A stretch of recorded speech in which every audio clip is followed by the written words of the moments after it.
Hello everyone, Derek here from Get Lost Trails. Welcome back to the channel.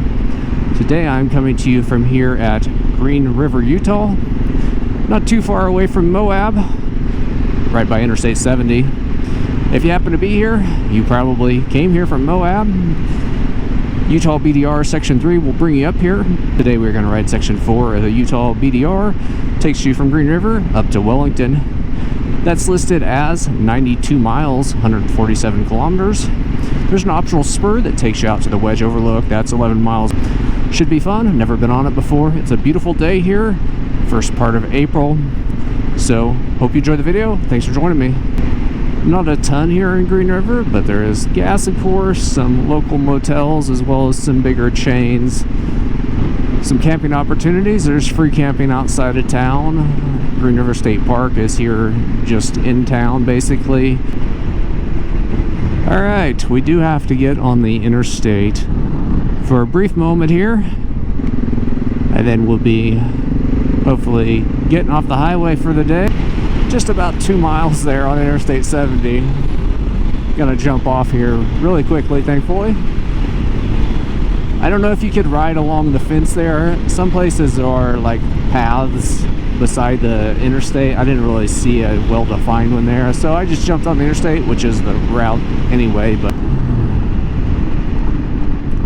almost immediately we'll be jumping off of the pavement here. County Road 1029 here. It's kind of a mix of old asphalt and gravel. I'd say it's an old road here.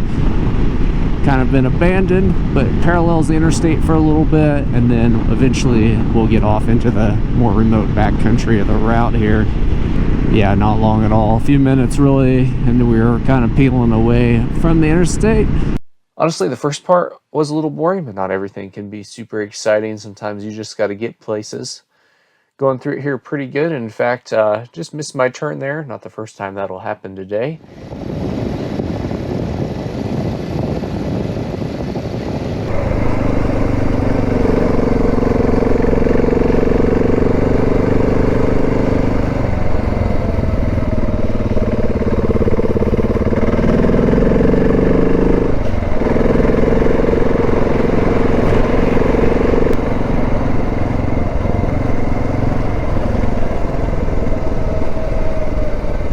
Oh, that's sandy for sure.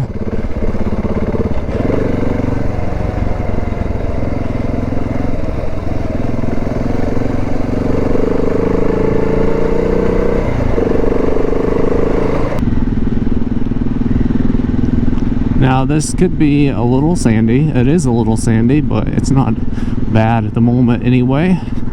Now whether it gets worse later in the summer, I wouldn't be entirely surprised about that. Not sure what the Smith cabin is, but I can see it up there. There's also a camper there. Our road actually turned back that way, but drive up here and see what this is. Maybe the cattle herders stay back here.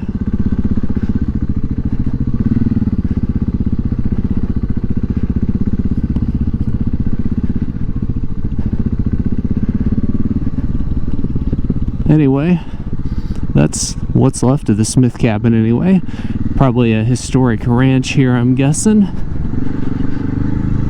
Still active grazing in the area for sure. Possibly a wild horse? I'm not really sure. Oh, and there may be a whole group of wild horses.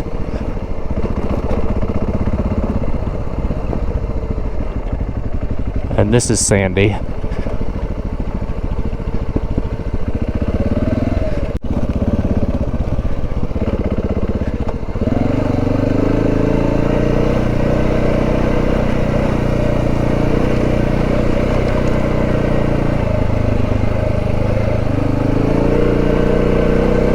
Well, it's going along, and I see this fancy sign.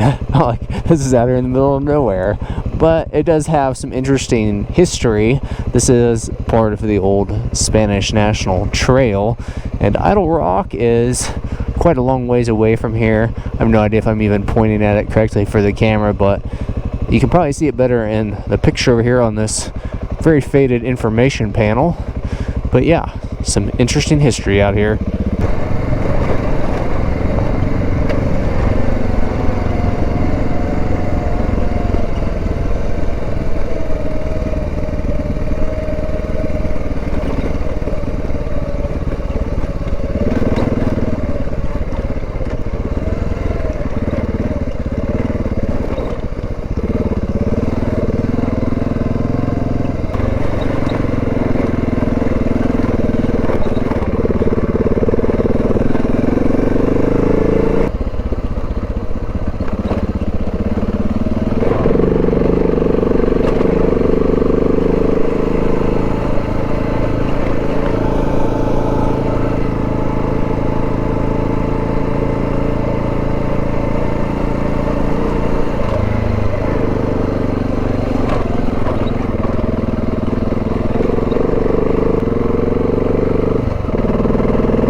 So far it's going pretty good. Went through a little more interesting section back there. Now we're kind of back in some wide open running here.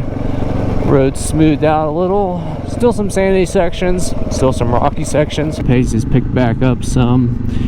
Some of this just kind of parallels that power line, which isn't the most interesting. Nice view here of Head Rock.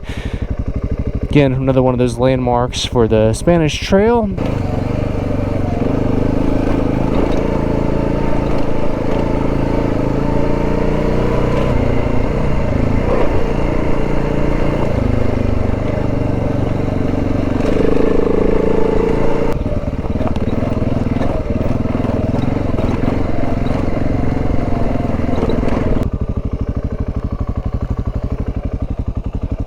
Coming off Cottonwood Wash there, getting on Chimney Rock Road, which looks like an actual road, really.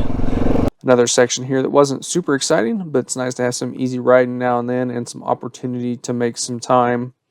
Keep in mind, you're going to watch a video that's about 20 minutes that took me 8 hours to ride.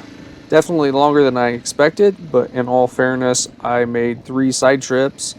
Beginning in 1881, the Denver and Rio Grande Western Railway started construction of a narrow gauge line from Green River. Ended up near Little Cedar Mountain. I don't think it was ever actually finished, but there are some remnants of the route still today, of course. Some of the cuts and some of the grades are visible along the BDR. Here at this site, we can see some historical artifacts and some ruins of some buildings and other things that were part of that original construction project.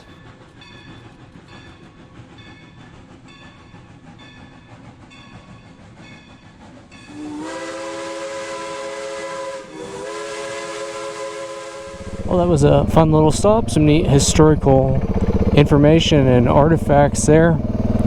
Head over here and resume section 4 of the BDR.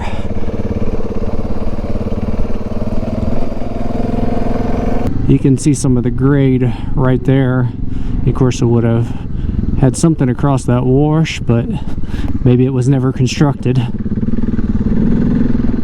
I believe this probably right here is part of the original cut as well that we're passing through.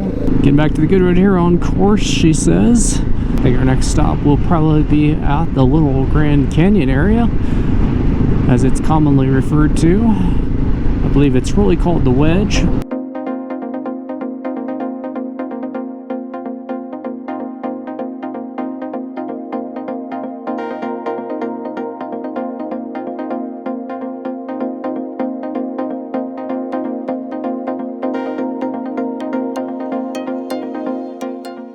Jumped off of that good road there onto what's called the Wedge cutoff, which is just going to take us around here to the road down to Wedge Overlook. Headed into the Wedge recreation area.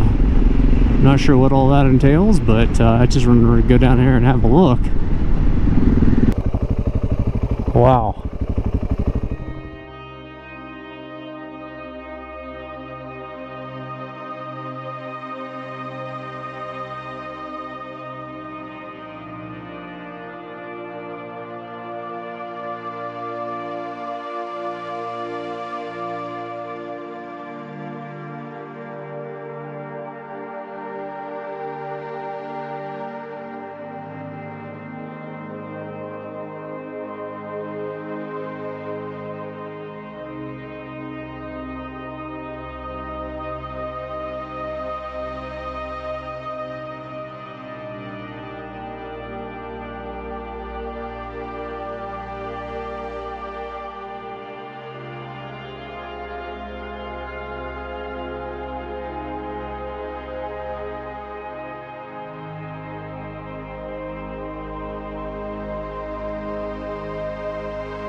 primitive road, not maintained.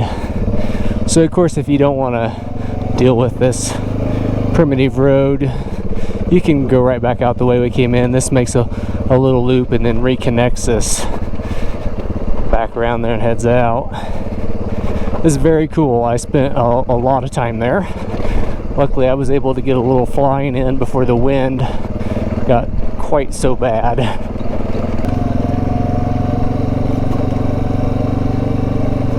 The little loop is alright. I don't know that you have to do it. It's not difficult or anything. It's a little rougher than the other route for sure. You don't really necessarily see anything else by going on the loop. If you made it to the little Grand Canyon viewpoint where you walk out there on that rock, you've seen everything. This pulls away pretty quick.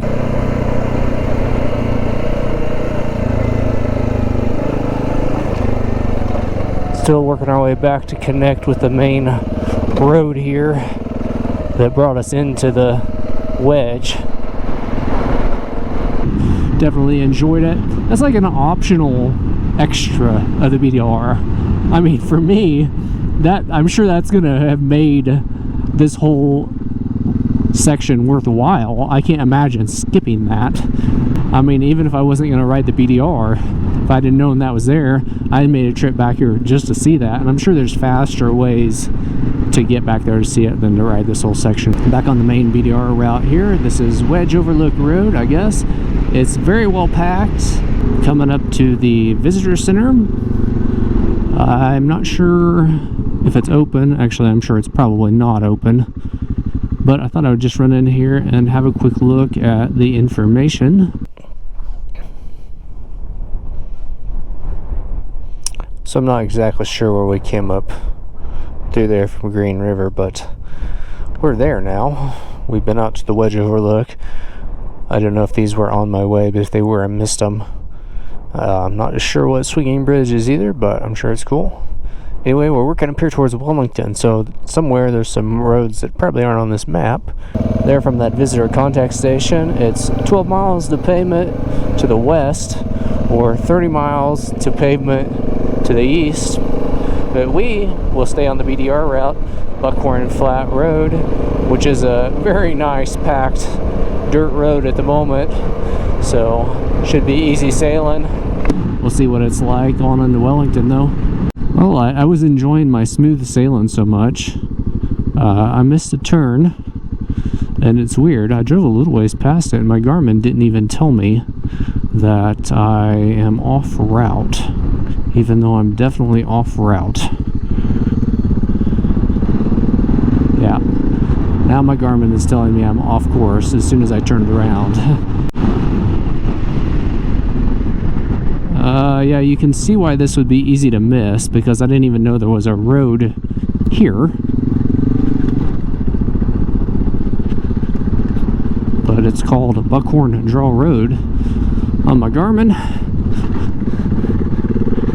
So yeah, we're back to the true BDR experience now, it looks like.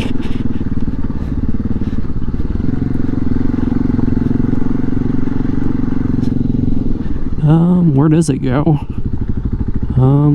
Boy. Okay. Not sure where the road was supposed to be there, but yeah. Let's try this again. Is that it?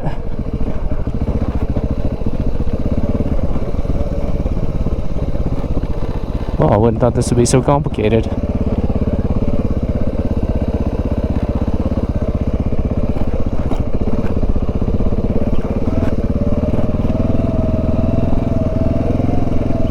Yeah, that's the road over there. Wow, okay.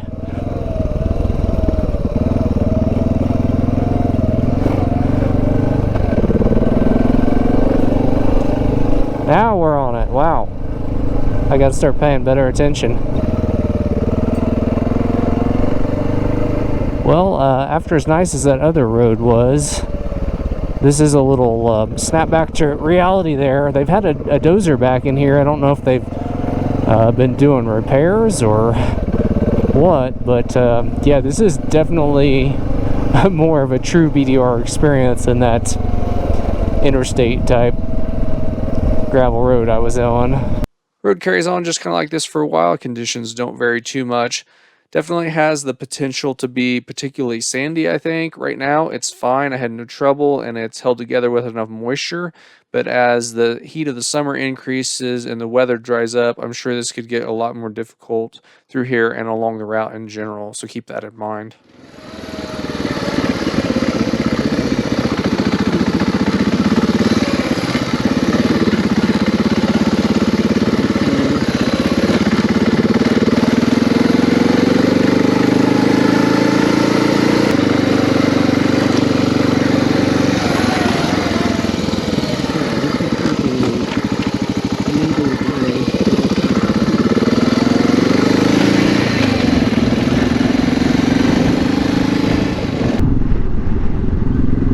Jurassic National Monument. Now, I knew there was some dinosaur tracks out here, but I didn't know there was a national monument, so I don't know if that's new, if the monument itself is new, but I also don't know if it's open.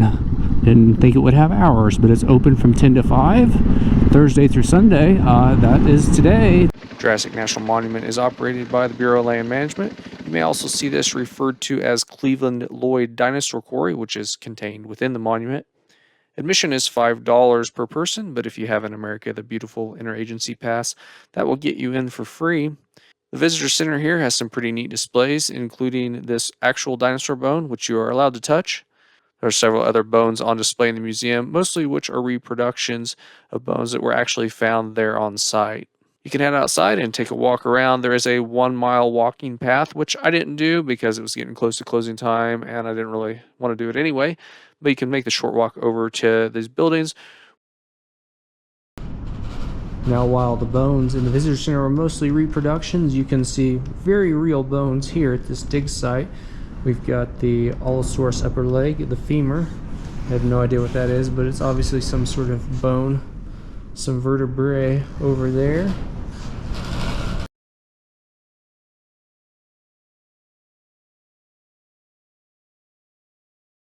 Jurassic National Monument was pretty neat.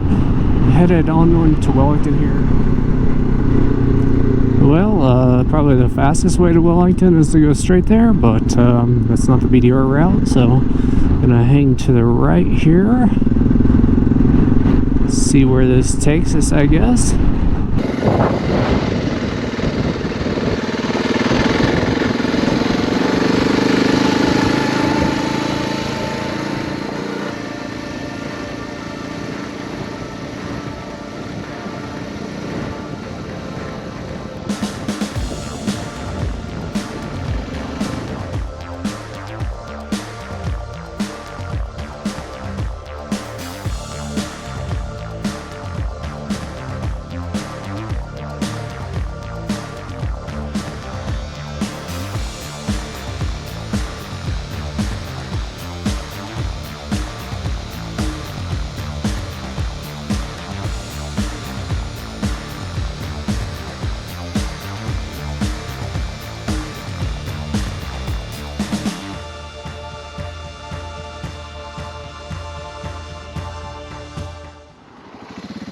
Hitting the pavement here, it's going to be a pretty short ride on into Wellington. That's pretty well going to wrap this up. I hope you've enjoyed the video. I hope you've enjoyed the look at Utah BDR Section 4. If you have, be sure to hit that thumbs up button to let me know. Be sure to subscribe if you haven't already so you don't miss my next adventure video. Thanks for joining me, and have a good day. Some regards as, oh, this is gravelly. I better hang on and watch what I'm doing.